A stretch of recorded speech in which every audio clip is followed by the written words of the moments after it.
So, kamusta po mga ka-Streetwise? Ako po si Takero Miyamoto at welcome po sa aking munting channel. So mga kababayan, nagsalita na po itong PNP sa pamamagitan po ng kanilang spokesperson na si Colonel Jean Pahardo. Regarding nga po dito sa mga Duterte supporter na nagrarally dyan po sa EDSA Shrine. Sila po yung mga Duterte supporter na hinakot, pinangakuan ng 500 piso pero ang binigay 200 lang. So, ibig sabihin nun mga kababayan, aware na po ang PNP na nakakahakutan po dyan. Hakot po yung mga puwakan ng ilang mga DDS na nandyan po sa EDSA Shrine. So, para makuha po natin yung yung point natin dito. So, ito po, no, balita ito from GMA News, no. Sabi dito, okay, Philippine National Police nakatanggap umano ng ulat ng pangahakot at pagbabayad sa mga taga-suporta ng pamilya Duterte na nagpunta sa EDSA Shrine. O, kita nyo. So, ibig sabihin nito mga streetwise, no, alam na po ng PNP na hakot po talaga dyan. Ganyan po kasi itong mga DDS, no, magaling po talaga sila sa propaganda at saka po paghahakot at saka sa trolling. 'Di ba? So, mga kababayan 'no, actually mayroong video ata dito 'no, so panoorin natin 'to 'no. Mga ano, okay, okey. Mga 4-minute video ata ito. Sige.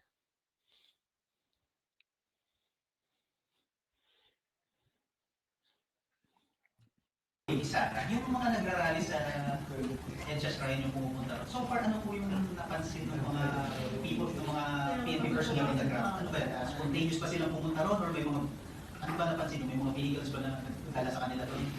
So far, ano yung gagawing security coverage sa EDSA? Just to provide you some updates lang muna before answering your question po. As of 10 a.m. po today, mga more or less na sa mga 100 po na mga tao po yung nagko-converge po doon sa likod po ng EDSA Shrine, and I understand they were allowed by the management of the EDSA Shrine, provided po na yung purpose po nila, pagpapasok po sila sa chapel po doon ay magdadasal po sila, at they are prohibited from engaging in any protest action, particularly inside the chapel po. So hindi rin po sila pinayagan na mag-overnight po. Teka putulin ko lang 'no. So, sabi nga po ni Colonel Jean Pahardo, 100 na lang po yung nandun po sa EDSA Shrine. Well, siyempre natural yun 'di ba, kasi may mga trabaho naman yung iba diyan. And then mga kababayan, ako naniniwala ako mamayang gabi dadami na naman po 'yan. Siguro mga kung 100 daw sila, malamang mga 105 mamayang gabi. Sige, sige. Po doon sa loob ng chapel. There are some videos na lumalabas po, if I may share again, na yung iba po doon, allegedly, again, let me reiterate, allegedly were transported from. Allegedly ka pa nalalaman. Hindi, bayaran talaga yung mga yan, mga kababayan. Walang yan na yan. Pupunta ba yung mga yan kung hindi bayad yung mga yan? Oh, tanungin mo yung mga pumupunta dyan. Ito yung point dito mga kababayan eh. Minsan po kasi pinapanood ko po yung mga ibang mga vlogger ng DDS na nandun po sa EDSA Shrine. So, dapat kasi kung totoo talaga na mga nagrarally yung mga tao diyan, dapat ini-interview niyo yung mga yung mga pumupunta. Dapat ini-interview ninyo. Eh hindi niyo ini-interview kasi nga hakot. Mga walang alam yung mga 'yan. 'Di ba? O kung talagang legit talaga na kasama sa rally 'yan nang hindi binabayaran 'yan, dapat tinatanong ng mga vlogger, "O ikaw taga saan ka? Paano ka napunta dito? Anong pinaglalaban mo? 'Di ba naniniwala ka ba sa pinaglalaban natin tungkol kay Duterte?" Yun nga lang wala, mga walang alam. Oh, actually merong video dito, ipakita ko sa inyo 'no. So ito mga ka-streetwise 'no, sa cellphone ko na lang ipi-play. Kasi po vlogger po gumawa nito, baka maka-copyright po tayo. So makita niyo yung babae po na yan, vlogger po yan. Tapos yung nasa likod, ayan ayan po yung mga hinakot nila. Tingnan niyo tingnan niyo tingnan niyo 'to. Mga walang alam eh. Oh.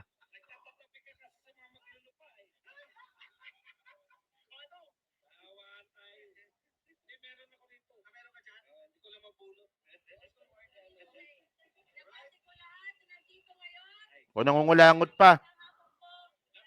Oh.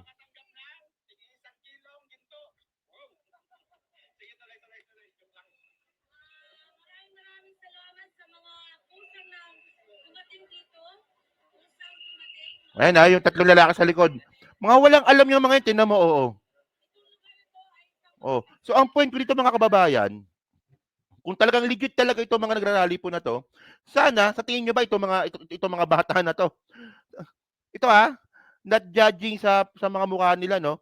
Sa tingin niyo ba may mga alam tong mga to? Tingnan niyo nga, oh. Nagkukuwentuhan nga sila, oh. Habang nagsasalita yung vlogger, nagkukuwentuhan sila. Kasi mga walang alam yang mga yan. Oh, so ang point dito mga ka-streetwise 'no, niloloko niyo lang po sarili ninyo, 'di ba? Hindi po magsa-succeed ang isang rally na binabayaran yung mga pumupunta.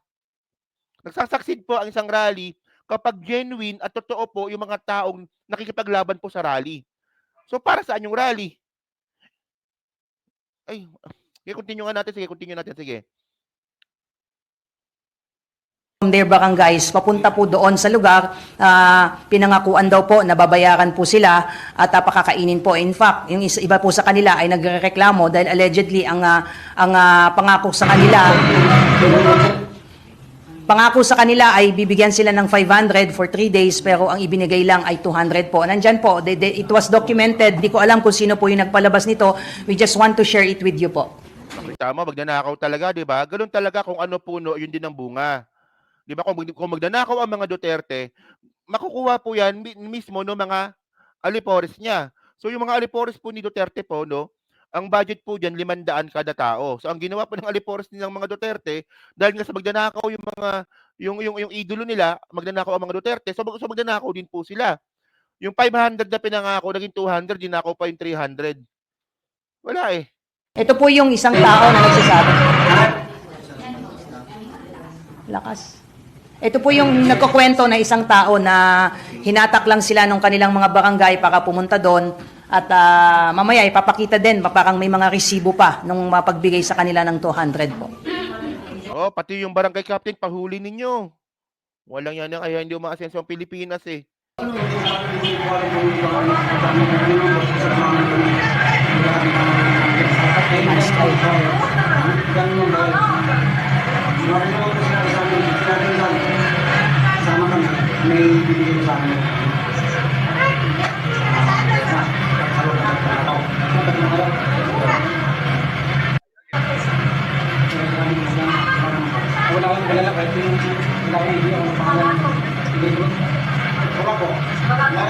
We will just providing you this po, mamaya. Sinasabi lang po ng tao na ito, may mga kapitbahay po sila, in-invite po sila na pumunta po dito sa lugar na ito, sa EDSA particularly for 3 days with a commitment na babayaran po sila. Yung ibang videos pa na binigay sa atin, na nakita natin. Ito po yung nililista po yung mga pangalan po nila. Nililista po nung binibigyan, inaabutan po sila allegedly ng mga kinumit Wala, hindi yan allegedly, totoo yan. po sa kanila po na pera po na yung una daw po allegedly ay 500 daw po yung ipinangako sa kanila, but it turned out doon po sa ito po, ipapakita po natin itong yung logbook po na yan. Yan po, medyo pinilabuan lang namin yung mga pangalan po, nakalagay po dyan 200 po. So isa-isa pong ibinigay. So yan po, hindi po galing sa amin yan. Nakita lang po namin yan, kumakalat po sa social media. So I'm not sure po kung ito po, if you are referring to the same scheme po kung bakit naandun po sila. Without demeaning po yung purpose and meaning po ng mga tao po na nandoon. Sana naman, again, we don't want to prejudge po yung mga kababayan po natin dito na napangakuan at na nagamit po for their own vested interest po. So we're not sure if this... Isipin nyo lang mga ka-streetwise, no? Yung sinasabi ni Nako ng mga Duterte is billion of pesos. Di ba? Yung confidential fund ni Sara, I think ano lang ata yun, no? 500 million. Pero tandaan natin mga kababayan, umabot din po ng billion yung yung nakuha po ni Sara Duterte confidential fund nung siya po ay naging mayor po ng Davao habang si Duterte nga po ay yung presidente. At alam din po natin mga kababayan no, na meron po mga bank accounts po ang mga Duterte at tinatago po nila yung salin nila. So ano bang point ko dito? Ang point ko dito mga ka-streetwise, billion po ang sinasabi ni Nako ng mga Duterte tapos ang bibigay ninyo sa mga taong pupunta ng rally 200, ano yan, aso? O buti pa nga yung aso, ginagastusan pa yung mga tao, 200, anong klase yan, di ba? So ngayon mga kababayan, no, actually may kumakalat pang usapan dito sa internet. So ito pakalat-kalat lang 'to, no? Medyo nabura na po kasi yung yung mga pangalan po for their safety, no? So ito sabi dito, 'di ba? Ito sa Facebook ko 'to nakuha, Mga sinungaling. Sa susunod na mga magpahakot kayo, tuparin nyo rin sinabi ninyong 500 pesos. Naging 200. Naghakot pa kayo, nagalit pa kayo nung nanghingi kami. Pagkain, masama ba yun? Mula umaga kami dyan, hingi lang kami ng pagkain, magagalit kayo. Di ba?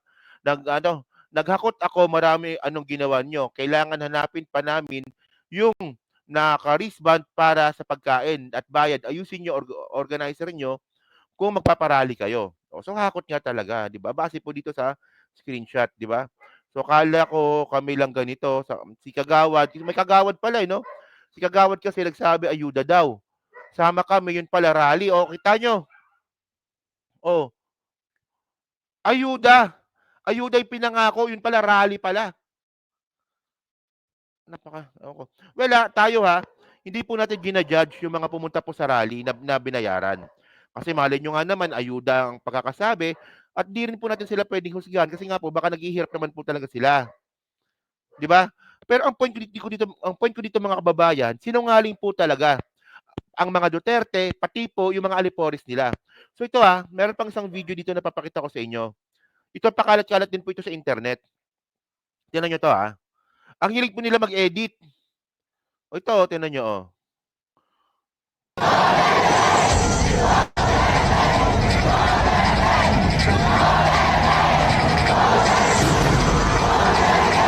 So, yan So, merong gathering ata no? Kasi nakita nila nakakulay green yung mga naka-t-shirt. So, ngayon, tinapalan nila ng mga tao sumisigaw ng Duterte. 'Di ba? So, ganyan po maglaro po ang mga ang mga DDS. 'Di ba? Edited. So, ngayon mga ka-streetwise, no? Ito last na lang ito, no? So, merong video dito from DCRH ata ito, no? So, ito, pakinggan natin to, no? Sige. Ngayon naigan itong mga taga-suporta ng pamilya Duterte na nandito ngayon sa likod ng EDSA Shrine. At kung kahapon ang tansa ay nasa mahigit 400 yung bilang nila, ngayon ay 100 na lamang ang So, umabot pa pala silang 400 kahapon? Well, so persado na yun, 400. Walang yan to mga to, no? Kung makapagsalita itong mga DDS, akala mo, libo-libo yung pumunta, yun pala, 400 lang pala. Organized pa yan. Di ba? May budget pa yan, 400 lang pumunta.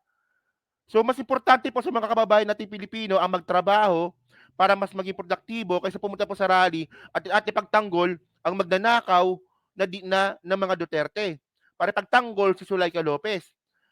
Kabobohan na lang po kasi mga kababayan na, isipin nyo Sara Duterte, nag-grave threat. Di ba gumawa ng grave threat? Allegedly, nagnakaw daw po sa Kaban ng Bayan. Tapos, may mental disorder pa.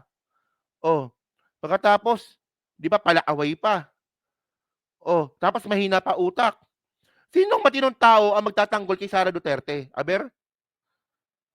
So 100 na lang daw po sila. Sige. estimated na bilang ng Quezon City Police District at ng Mandaluyong Police.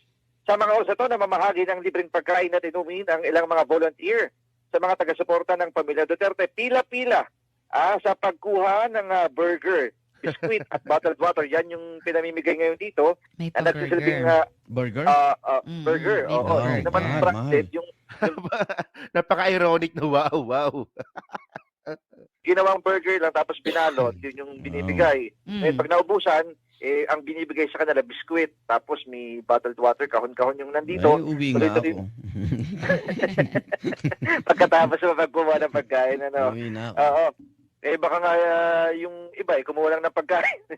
Sa ngayon, nasa labas ng Shrine of Mary, Queen of Peace, ang ilan sa kanila na nakapayong bilang pananggalang sa init ng araw at nakaupo sa gilid. Habang meron naman ng iba na nagpa-vlog sa sitwasyon. Maraming vlogger dito. Oo. Pero iba yung Maraming mga taing vlogger diyan, no. Ayoko na mag-comment. Sige. sinasabi. Kasi napanood ko isang vlogger, sabi niya, daang-daang libo na pong tao ang Ay, isang daan sabi ng PNP Tapos kanina. tinitignan ko, hindi naman inaalis sa 'Di ba napakasinungaling ng mga vlogger ng mga DDS, 'di ba? Daang libo. Napakasinungaling nyo talaga mga hayop kayo, mga wala kasi kayong mga utak. Diyos ko, sinungaling. Kita nyo, lahat na ng kawalangyaan, no? Nasa Duterte, ano na, nasa Duterte group na, magnanakaw. Oh, tapos, di ba, mamamatay tao. O yung mga vlogger, sinungaling, mga bobo, tanga, di ba? Isang kanto yung kuha. Dapat, Oo. dapat totoo. Labanan ang Fake news. Dapat Correct. totoo. Nila yung bilang nila. Mm. Pero alam mo, meron kasi ditong command post, no? Mm. Dito lamang sa EDSA, dito rin nakapark yung mga sasakyan. Makikita mo dun sa whiteboard yung tali ng mga pulis eh. So ina-update nila yan kapag nadadagdagan tsaka nababawasan. So dahil natapos na yung programa nila kagabi, eh yung iba nagpalipas lamang dito ng magdamag. O, di ba? So, at least you get the point, mga kababayan, no? So, yun lang po, mga streetways, no? So, kayo po, no? Ano po masabi nyo nga po dito sa, sa at least aware na po ang PNP sa totoong nangyayari po dyan sa EDSA Shrine na nagkakabayaran po talaga. So, kayo ba, naniniwala ba kayo na nagkakabayaran talaga dyan? At anong masasabi nyo nga po dito sa mga kababayan po nating hikaho sa buhay na ginagamit po ng mga Duterte para po mag-rally? So, pinangakuan na nga, di ba? Hindi pa tinupad, niloko pa nila. Di ba nagnakaw na nga ng billion of pesos sa kaban ng bayan allegedly. Tapos ngayon, nanakawan pa pati yung mga sumama sa rally. Pakasama ng ugali, di ba? So yun mga ka-streetwise, so dyan po sa Team Replay, syempre, pa-like, pa-subscribe, at kung di naman kalabisan, pa-share na rin po ng video po na to, no? So hanggang sa muli po, kita na lang ulit tayo sa susunod nating content. So thank you, salamat, and bye-bye!